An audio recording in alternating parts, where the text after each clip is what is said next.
Hello friends, welcome to EPG Pathshala. I am Dr. Jaydeep Shodaggi, Associate Professor of English, Jogesh Chandra Chaudhary College, University of Calcutta, Kolkata. Friends, we are into Module 9. This module is entitled as Everyman, written and prepared by Dr. Gargi Tolapatro, who teaches English at Bhawanipur Education Society, University of Calcutta, Kolkata. Friends, in this module, we are going to learn the relevance of Everyman. Everyman as a morality play. We are to learn the different aspects of Everyman, the thematic pattern, the structural composition, and its relevance with associated hyperlinks, so that we can have an easy understanding of medieval English plays with special reference to morality play tradition. Friends, about general introduction to this particular module, we may note down that medieval English drama was mostly allegorical in nature. Allegorical means there are twofold meanings, of course. There are symbolical overtone as well.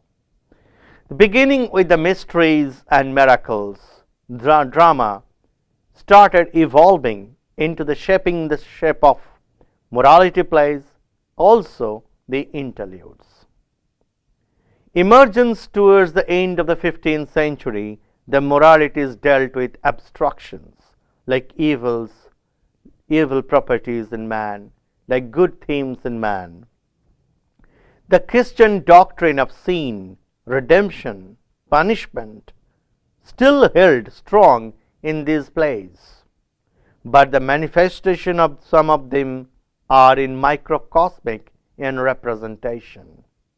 Of 5 major morality plays in medieval England, Everyman stands out as perhaps the most significant of the lot. Let us introduce to the play. Morality play Everyman is dated around 1495 AD and ascribed to an anonymous author. That means no one can claim solely as the author of Everyman. It is said to have been derived from a Dutch play, Elke Zik. Please forgive me for my pronunciation in Dutch. Whether the play is a translation of the original Dutch version remains highly debated issue. However, the content of the play, very different from other moralities, perhaps retains an equal significance as food for thought even in these changed times space across the countries and generations. Friend, in this particular play, we are going to see how abstractions play an important role. Characters are persons, but persons in abstraction. The central conflict of the play is good versus evil, and the triumph of good over evil. Now let us see through the textual evidence. The messenger. The play begins as a messenger comes and addresses the audience about the content of the play. This forms a sort of prologue to the play. Prologue means speech short, enacted, or performed or uttered at the beginning of a play, which talks about the thematic context of the play. He adds that sin is tempting, but all that human beings indulge in through the span of their lives as sinful pleasures, finally fade off as the soul embarks upon the ultimate journey towards the Almighty. Friends, then comes death to Everyman. God sends death to Everyman. The introduction of the messenger is followed by the speech of God, because God stands for all good things in life and manner. He speculates upon the existence of humankind who live their life lost in worldly pleasure and forsake their Creator. God concludes that such deviation from the path of virtue occurs because man lives his life without any fear and summons death, his mighty messenger, to go to Everyman, the protagonist. The protagonist is Everyman. He asks death to tell Everyman that he must take a pilgrimage in his journey through life and prepare himself to meet God at the end of affairs. Then death meets Everyman. Death then spots Everyman lost in the wave of fleshly lusts and his treasure. He introduces himself as one who no man spareth. That means no man can be out of death. Entrapped in the glory of sinful existence, Everyman tries to bribe death with £1,000, asking him to defer his matter till another day. It is now that death reminds Everyman that life given to him by his Creator is a short journey. All the material wealth he acquires during his span of earth is transient and it will evaporate in one day. He tells the latter that death is the power which comes and takes away all human things. Everyman pleads death to allow him a companion in his journey. To this death replies he may do it only if someone agrees to accompany him. Then Everyman seeks help from fellowship. Friends, don't be misguided with the names, because Everyman and fellowship all are titled, projected, abstract personifications. It's a dialogue between fellowship and Everyman.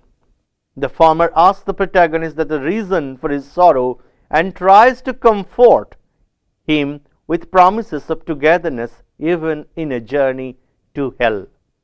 Everyone believes him and reveals the situation to fellowship. On learning the reality of Everyman having summoned by death, fellowship forsakes him forever. He states that he would accompany Everyman only in attaining worldly pleasures that last through life. Friend, Everyman meets Kindred and Cousin. Having been thus forsaken by fellowship, Everyman then turns assistance to Kindred and Cousin. They too refuse to accompany him in this journey. While Kindred tells him that he must undertake the journey alone, Cousin states, "Trust not to me, for so God me stupid. I will deceive you in your most need." And Everyman is left alone on the stage. Then Everyman turns to goods and reaches for help. In this particular context, Everyman recollects that all his life he had loved riches and therefore decides to approach his goods and riches to assist him in the hour of his need.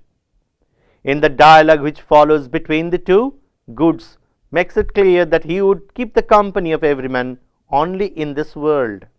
He says that he cannot help Everyman settle his accounts in the front of God because the love for goods is contrary to the love for the Creator. Then the most important thing, Everyman remembers good deeds. At this point, they thought that good deeds occurred to him. He goes to her and asks to accompany him. Good deeds, he recollects, so weak that she can neither go nor speak, owing his negligence towards her. In the dialogue which follows between Everyman and good deeds, the latter responds to Everyman from the ground and adds, "Thy sin hath me sore bound that I can't steer." Good deeds leads Everyman to knowledge and confusion. Unable to go with him, Good Deeds, however, does not abandon Everyman. She introduces him to her sister, Knowledge, who would accompany and assist him in estimating the final account of his lifetime to be presented to God. Knowledge, in turn, leads Everyman to the house of the holy man, confessing, having learned from Everyman that he had come with knowledge for my redemption. Confession hands him precious jewel of penance.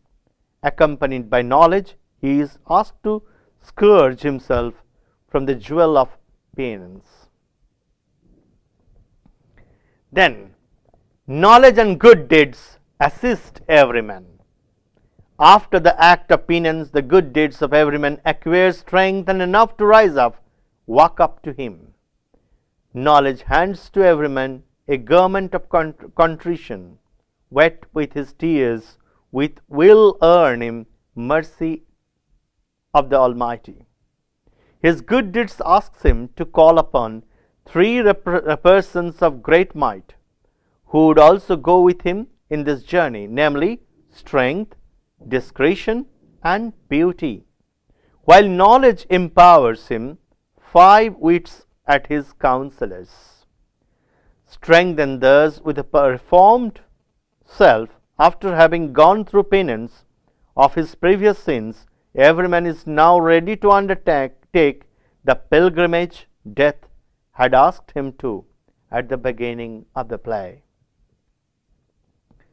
Now, friends, the final journey of Everyman.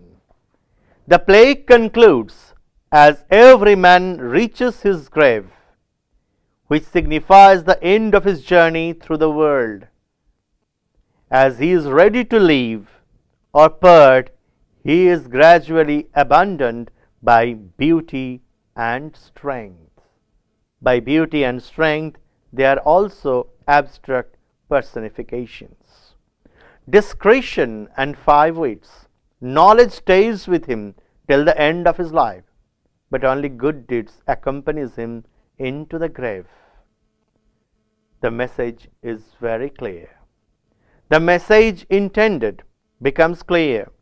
Though one may be blessed with qualities such as beauty, strength, power of discretion, all these disappear as man approaches to the end of his life. It is finally the good deeds performed by a man which accompany man in his afterward and enable him to present before God a justified account of his journey through life. Friends, now we are at the end of the play Everyman. Towards the end of the play Everyman, there is an angel who announces the soul of Everyman has reached the heavenly sphere because of his singular virtue. At the end of the play, there enters a doctor to pronounce the moral of the play in the form of an epilogue. He emphasizes upon the transient nature of worldly pleasures and reminds one all how man should retain his good deeds and qualities and strengthen them through the journey of life.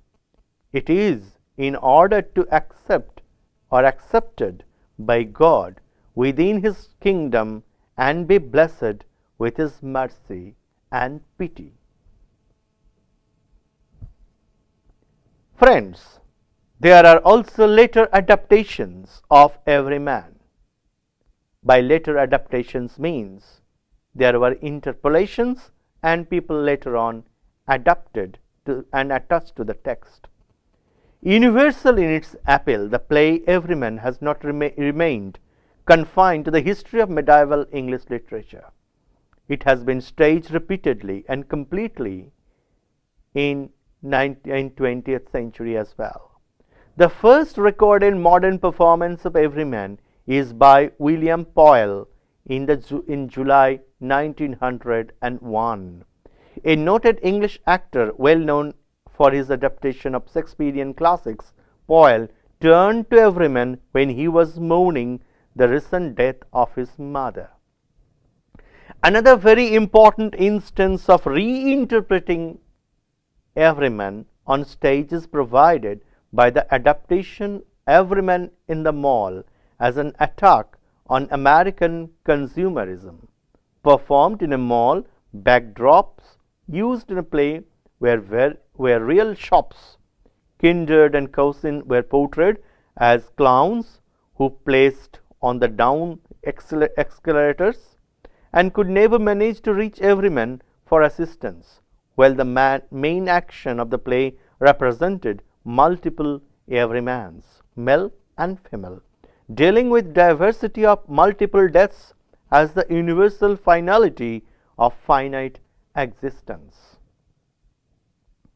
So, on the whole, here is a brief portrayal of Everyman as an important morality play during the Middle English period. And by the time you have understood the implication of Everyman as a text, a brief glimpse at the performance history of Everyman confirms on us its stability and its influence in the generations to come. It is through the realization of Everyman as any individual who lives in this world without fear of God and consciousness of death that play acquires an universal appeal and tone.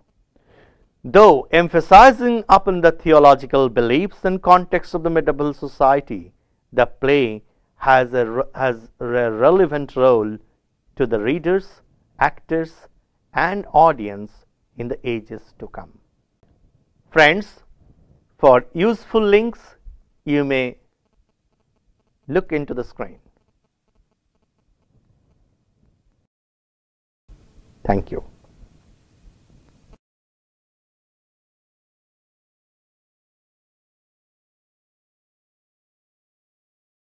Hi, I wanted to talk to you for a few minutes about the medieval morality play Everyman. Well, there were two kinds of plays: the morality play and the miracle play. The miracle play was usually miracles from the Bible, and they were presented by common people, usually at peasant fairs. The company of tradesmen would get together and practice and do this play, maybe using an ox cart for a stage, and the local people in the village would take parts in the play. We have an example of that in our text in the second Shepherd's play about it's partly about the birth of Christ, but it's also partly about stealing a sheep and hiding a sheep under the covers and pretending it's a baby. But that's the second Shepherd's play. Everyman is a morality play, which is a contest between virtues and vices. And Everyman is a play which everyone immediately understands it. I saw this presented by a company of school children in a church at Stratford on Avon years and years ago. Immediately understood what it was about. For hundreds of years now, people watching this play have been saying, "Oh, I get that play." And what's it about? Well, Everyman is the title, so who's it about? It's about every man. And in this play, death comes to Everyman and tells him, "Okay, Everyman, it's time for you to come with me." And Everyman says, "No, wait a minute, I'm not ready." And Everyman tries to get together all of his friends and all of his stuff to take with him into the next world. And so he tries to, and all of these are represented by characters, by people dressed up in costumes like Goods is probably dressed up like a big bag of money, probably with a pound sign on it or something like that. And he asks Goods, will you come with me to the next world? And Goods says, no, I'm sorry, I'm clanking here. I can't really go with you. And he asks his relatives, his friends and relatives, and friends say, "Oh, go, Everyman, glad to see you. Where are you going now?" "No, I'm sorry, I can't go that way today." And Cousin tells him, "Oh, Everyman, I go, but I've got a pain in my great toe." He tells us. It gets down to he's asking his own strength. Strength, will you come with me? And beauty, will you come with me? My physical beauty, rather. If we take a look at what happens when beauty and strength are on their way to death with Everyman around lines 785 of the play. Everyman says he's starting to feel weak, and he says, "Alas, I'm so faint. I can't stand." He tells his friend strength and beauty. Friends, let us not turn again to this land. We won't be coming back here, not for all the world's gold. For into this grave, Everyman tells them, into this grave I creep. And turn to earth, and there to sleep. And beauty says, "What? Into the grave, alas?" And Everyman says, "Yes, yea, there shall ye consume more and less. There you shall be consumed more and less." And beauty says, "And in the grave, what should I smother there?" And Everyman says, "Yes, by my faith, and never more appear to this world alive. No more we shall, but in heaven before the highest Lord of all," he tells them. And beauty says, "Oh, I cross out all of this. Adieu, goodbye, bye, St. John. I take my tape in my lap, and I'm gone." Everyman, "What, beauty? Whither are you going?" And beauty says, "Peace, I'm deaf, can't hear you. I look not behind me, I'm walking off. Not and thou wouldst give me all the gold in thy chest, I wouldn't go with you." And exits beauty at that point. So strength is standing there. And Everyman says, "Alas, where to may I trust? Beauty goes away fast. She promised with me to live and die." And strength says, "Everyman, I will thee also forsake and deny. Thy game liketh me not at all." "Why then," he says to all of his friends, "will you forsake me all?" And they all leave him. Now, the only one that goes with him, he can't take with him knowledge, he can't take goods, he can't take strength. What can you take to the grave? What can you take with you into the next world? There's only one that accompanies him all the way. Good deeds. And his good deeds are very weak, very small, very shriveled, but nonetheless, good deeds is the one that accompanies him to the grave. And as I said, it's a play that almost everyone recognizes in a way.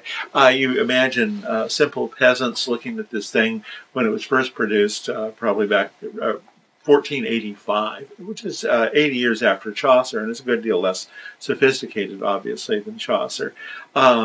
This is not that long before Shakespeare. And you imagine the peasants out of the country fair watching this thing, death coming for Everyman, and feeling a little bit chilly in their hearts because they know what this play is about. Good deeds. So I suppose, according to this, we should all go out and do some good deeds. Do one later today. You'll feel better, and it'll accompany you into the next world. Okay. Well, this is my favorite of all of the mystery and morality plays. I think you may see why. Thank you.